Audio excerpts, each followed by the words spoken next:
पढ़ना है hepatitis. Hepatitis क्या होती है? ये है इन्फ्लामेशन ऑफ लिवर सेल, यानी लीवर सेल में या लीवर में इन्फ्लामेशन हो जाने को हेपेटाइटिस कहते हैं। अब ये हेपेटाइटिस इन्फेक्शियस भी हो सकती है और नॉन इन्फेक्शियस भी हो सकती है, यानी अल्कोहलिक एंड नॉन अल्कोहलिक। तो इन्फेक्शियस जो होती है वो वायरल हेपेटाइटिस होती है, और अल्कोहलिक अल्कोहल की वजह से होती है। तो जो वायरल हेपेटाइटिस है वो 5 टाइप के वायरस हैं जिनसे होती है। Hepatitis A virus, hepatitis B virus, hepatitis C virus, hepatitis D virus and hepatitis E virus. ये 5 टाइप के वायरस हैं। सबसे पहले हम बात करते हैं HAV यानी hepatitis A virus. Hepatitis A virus जो होता है, इसका ये वायरस के चारों तरफ सिर्फ प्रोटीन का एक कैप्सिड होती है और उसके अंदर सिंगल स्ट्रैंडेड RNA प्रेजेंट होता है। सिंगल स्ट्रैंडेड RNA होता है और इसके चारों तरफ सिर्फ प्रोटीन का एक कोट होता है, प्रोटीन की एक कवरिंग होती है जिसको हम कैप्सिड कहते हैं। इसका इन्फेक्शन जो होता है फीको ओरल रूट से होता है, मतलब खाना यानी कि हम अगर कंटामिनेटेड फूड और वाटर का इस्तेमाल करते होता है तो इससे इसका इन्फेक्शन होता है, यानी इसका इन्फेक्शन फीको ओरल रूट से होता है। दूसरा है HBV यानी हेपेटाइटिस बी वायरस। इस वायरस के चारों तरफ एक कोट होता है, फॉस्फोलिपिड का कोट होता है, प्रोटीन एंड फॉस्फोलिपिड का एक कोट होता है। उसके अंदर कैप्सिड होती है, प्रोटीन लेयर, फिर उसके अंदर डबल स्ट्रैंडेड DNA प्रेजेंट होता है। डबल स्ट्रैंडेड DNA प्रेजेंट होता है, इसके अंदर सिंगल स्ट्रैंडेड DNA प्रेजेंट होता है। सिंगल स्ट्रैंडेड DNA प्रेजेंट होता है। इसका इन्फेक्शन एक्यूट और क्रोनिक दोनों टाइप का होता है। और इसका जो स्प्रेड कैसे होता है, कैसे इसका इन्फेक्शन होता है, तो ये ब्लड के थ्रू, सेक्सुअल इंटरकोर्स के थ्रू और ट्रांसप्लेसेंटल मतलब यानी कि मदर से फीटस को हो सकता है इन्फेक्शन। तीसरा जो है HCV है। इसके चारों तरफ भी प्रोटीन कोट होता, चारों तरफ एक एनवलप होता है, उसके अंदर कैप्सिड होती है और उसके अंदर सिंगल स्ट्रैंडेड RNA प्रेजेंट होता है। इसका भी इन्फेक्शन एक्यूट और क्रोनिक दोनों टाइप का होता है, और इसका भी स्प्रेडिंग जो उसकी होती है यानी कि जो इन्फेक्शन इसका होता है वो भी इसी के तरह से ब्लड के थ्रू, सेक्सुअल इंटरकोर्स के थ्रू और ट्रांसप्लासेंटल होता है। चौथा है हेपेटाइटिस डी वायरस।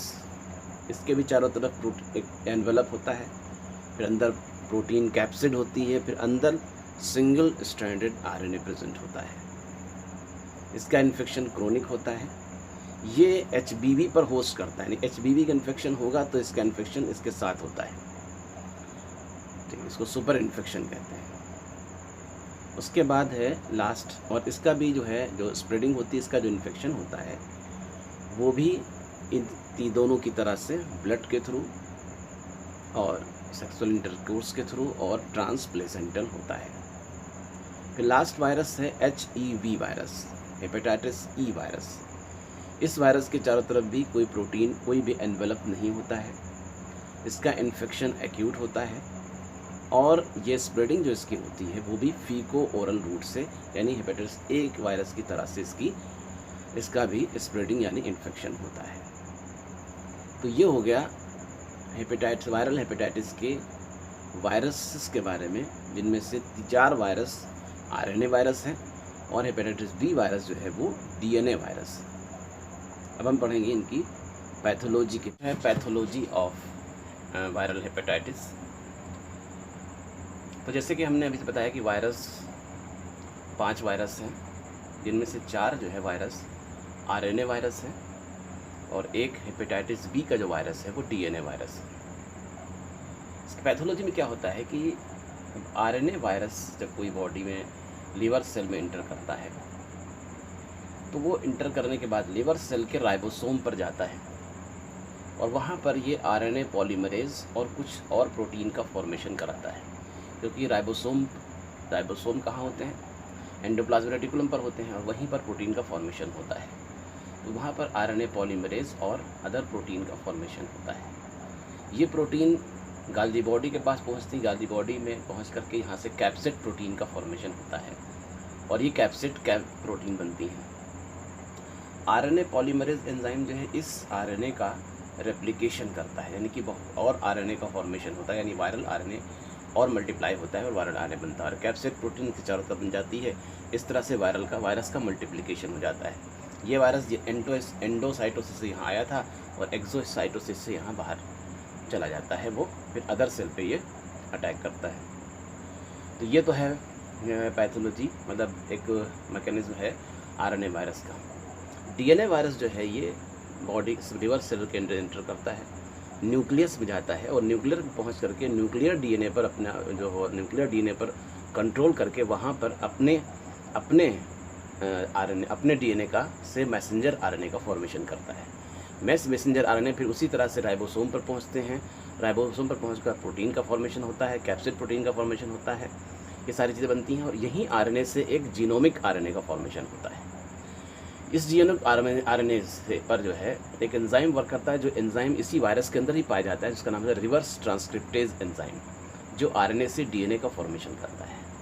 तो इस तरह से आरएनए रिवर्स ट्रांसक्रिप्शन होता है और आरएनए से डीएनए का फॉर्मेशन होता है, ये वायरल डीएनए बन जाता है और इस कैप्सिड प्रोटीन से ये कवर्ड हो जाता है। इस तरह से वायरस का मल्टीप्लिकेशन हो जाता है। फिर ये वायरस जो है वो फिर वो यहाँ से एक्सोसाइटोसिस से बाहर निकलता है, फिर अदर सेल पे अटैक करता है।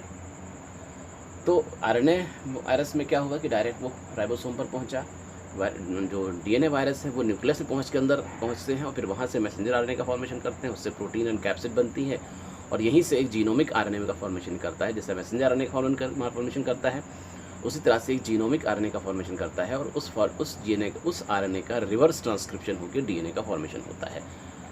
तो ये जब सेल के अंदर सारी पैथोलॉजी हो रही होती है उस वक्त बॉडी के अंदर बहुत सारे जो है इन्फ्लामेटरी सेल्स रिलीज़ होती हैं, इंटरफेरॉन, ये सारी चीज़ें रिलीज़ होती हैं और ये सारी चीज़ें रिलीज़ होने के बाद क्या होता है कि सेल्स के बाहर एक सेल्स जो है कुछ प्रोटीन सब्सटेंस होती हैं जो सेंस करते हैं, जिन्हें कहते हैं MHC कहते हैं, मेजर हिमेटो कंपैटिबिलिटी कॉम्प्लेक्स कहते हैं।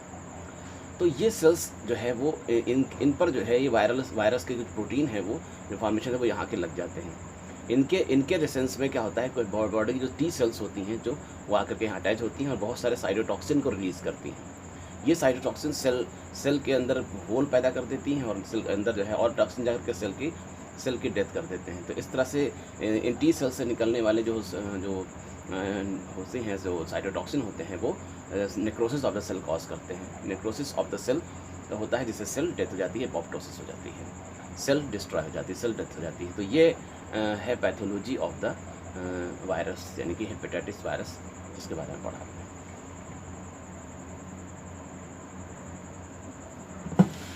तो अब हम बात करते हैं साइन और सिम्टम्स के ऑफ द हेपेटाइटिस।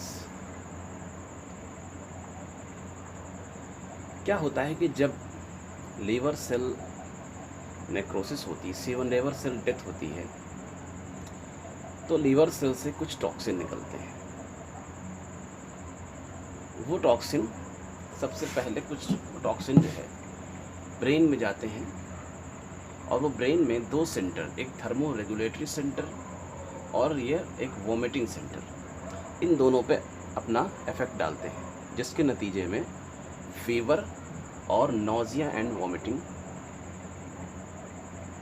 जो है वो अपेयर होता है। साइन और सिम्टम में सबसे पहला सिम्टम जो होता है fever and nausea and vomiting होती है। Fever and nausea and vomiting ये प्रोडॉर्मल साइन कहलाते हैं, प्रोडॉर्मल सिम्टम या साइन कहलाते हैं, सिम्टम एंड साइन कहलाते हैं, फीवर, नोजिया एंड वोमिटिंग। उसके बाद क्या होता है कि लीवर होता क्या है कि जब आरबीसीज का डिस्ट्रक्शन होता है तो बाइलोरुबिन का फॉर्मेशन वहाँ जो है वो स्प्लीन में होता है। ये बाइलोरुबिन जो स्प्लीन बनता है वो अनकॉन्जुगेटेड होता है, फिर वो लीवर में पहुँचता है, तो लीवर में वो कॉन्जुगेट होता है, तो कॉन्जुगेटेड बाइलोरुबिन बनता है। और ये दोनों ब्लड में प्रेजेंट होते हैं। जब लिवर सेल डैमेज होती है, लिवर सेल निक्रोसिस होती है, तो कॉन्जुगेटेड और अनकॉन्जुगेटेड बाइलोरुबिन दोनों का कंसंट्रेशन ब्लड में बढ़ जाता है। अब ये बाइलोरुबिन जब बढ़ा हुआ बाइलोरुबिन है, ये कई जगह जाके डिपॉजिट होता है। जैसे आई में जाके डिपॉजिट होता है स्क्लेरा के नीचे, तो हम इसको एक्टिरस कहते हैं।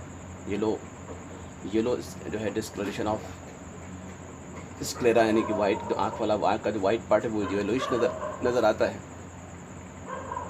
स्किन के नीचे जाकर के ये डिपॉजिट होता है, तो ये स्किन खासतौर से ये पाम होते हैं, सोल होता है, यहाँ पे डिपॉजिट होता है, तो जॉन्डिस होती है।